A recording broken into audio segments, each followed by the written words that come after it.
Mga residente sa Basay, Samar, 90% ng mga bahay roon ang winasak ng bagyong Yolanda. Sa tala ng munisipyo, hindi po bababa sa 80 ang naitalang nasawi. Sa ulat naman ng Reuters, 2,000 ang nawawala. Wala pa rin daw tulong na nakakarating sa bayan, lalo't walang supply ng kuryente at putol din ang mga linya ng komunikasyon.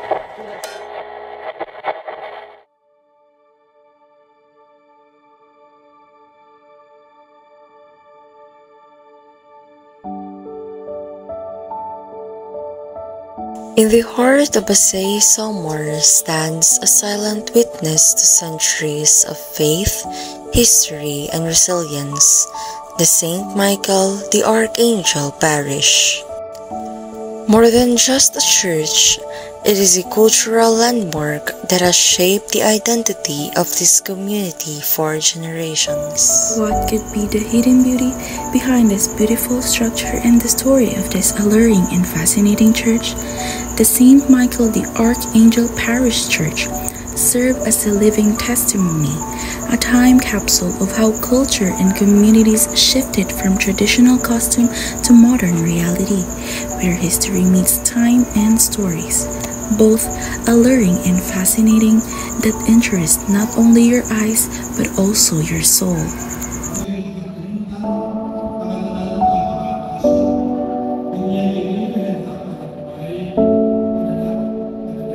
The St. Michael the Archangel Parish Church, more commonly known as Basay Church, is one of the oldest colonial-era churches in Samar. After the suppression of the Jesuit order in 1768, the Augustinians briefly took charge until the Franciscans arrived in 1795. It was under their care that the present structure rose, built with coral stones, hardwood, and lime mortar.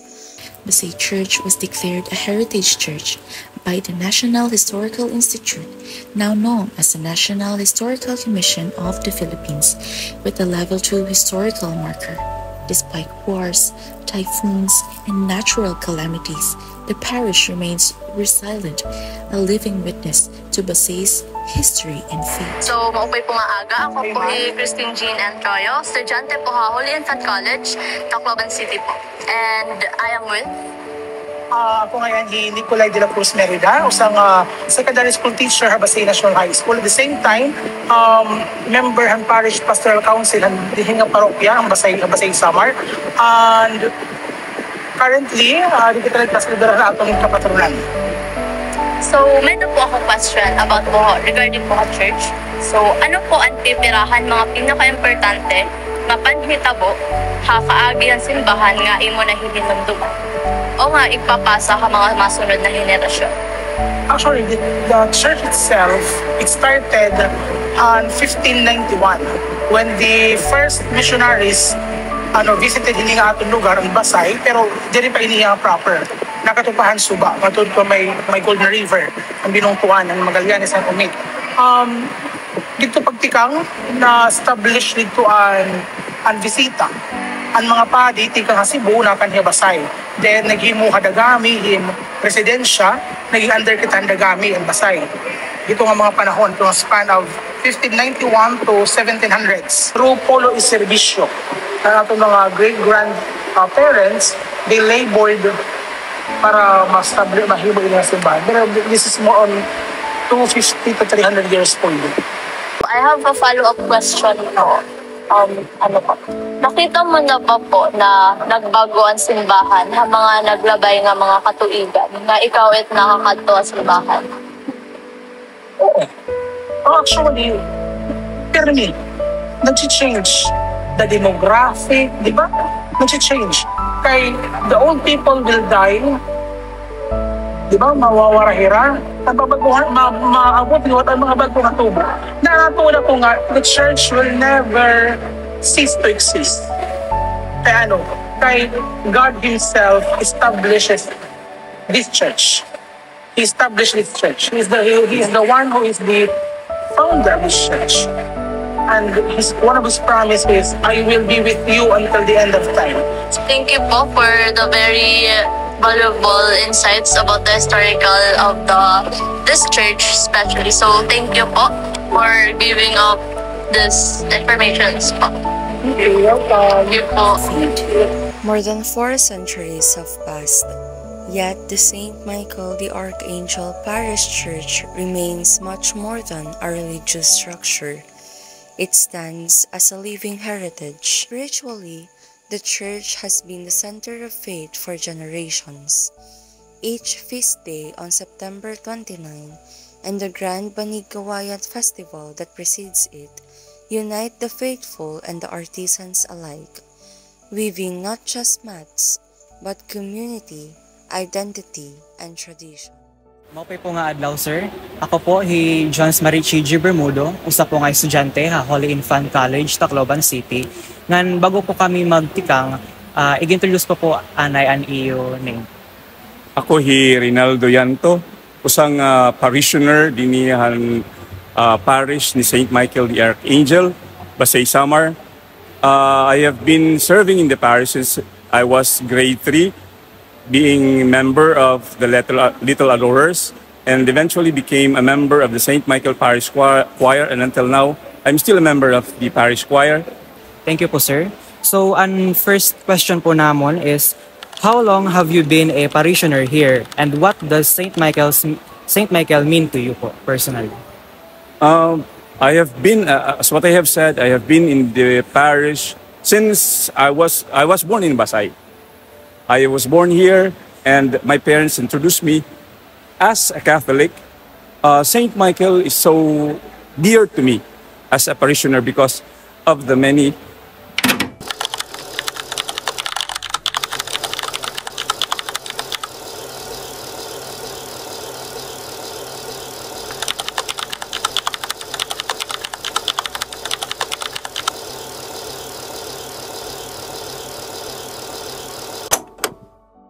So for our next question po, sir, in what ways does the parish embody the mission of St. Michael here in the community of Basay po?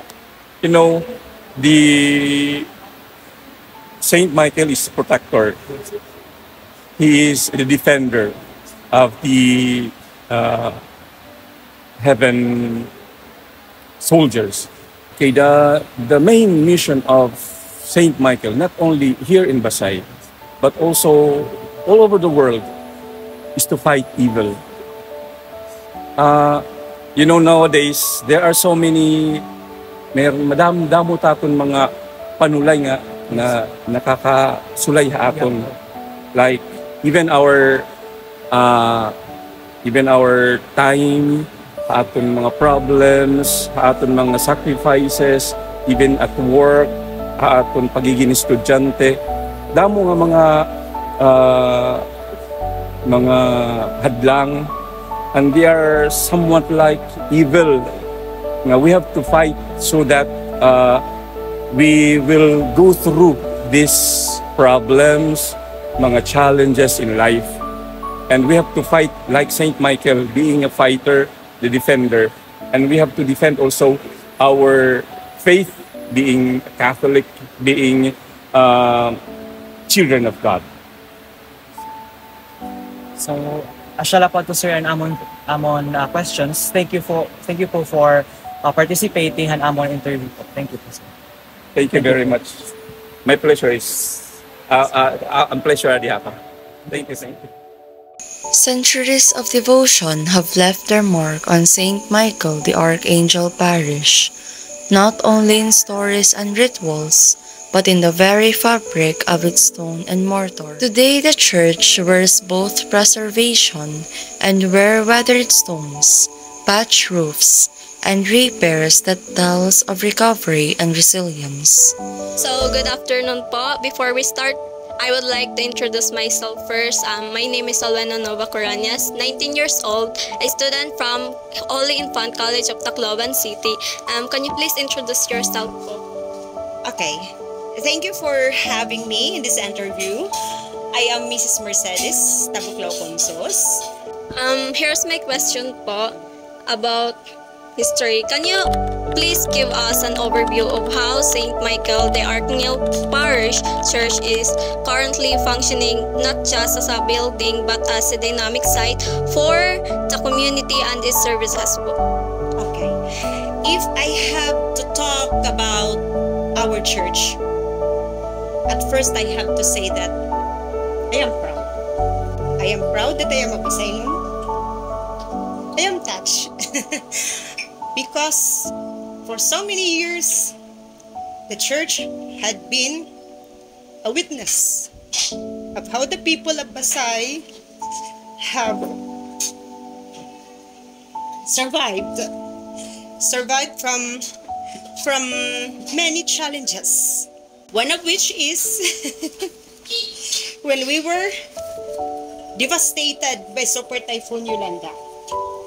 The people of the community went there, made it as a refuge, as an evacuation site so they could survive. The church was built by people who are actually not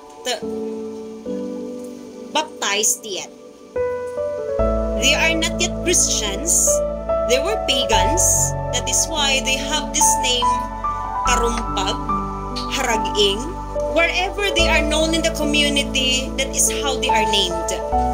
The church was made from blocks of rocks that are excavated mostly from the sea. We are in a coastal area. Our town is located along the seashore. So, halos lahat ng mga materials na ginamit dyan ay mula sa dagat. In fact, these blocks of rocks are being piled on top of another by using a certain solution or a mixture which is from pulverized seashells together with lime or apog, then shells of eggshells, then a certain liquid solution that made it somewhat like sticky na magiging isang parang paste na siya. So I was baptized in that church.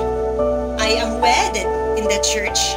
I am in fact one of the beautiful brides who walked down the aisle to the altar when I was one of the brides. Kaya ano na nagtitinuka ko? Okay, but anyway, our century-old church of the St. Michael Parish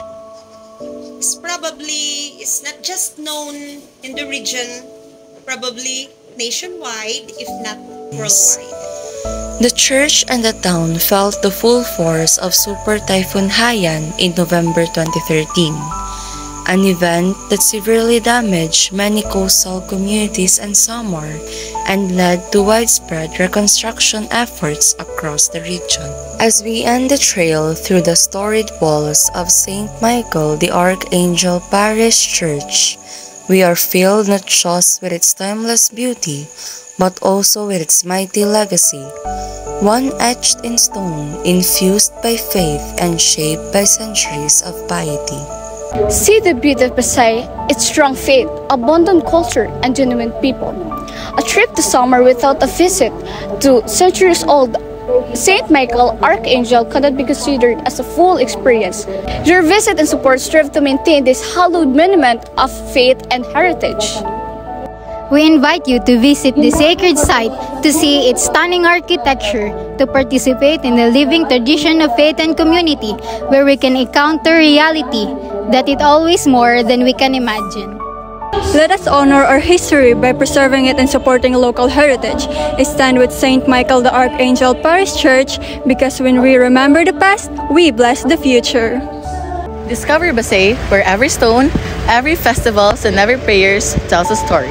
Here, history and traditions are not just remembered, they are lived.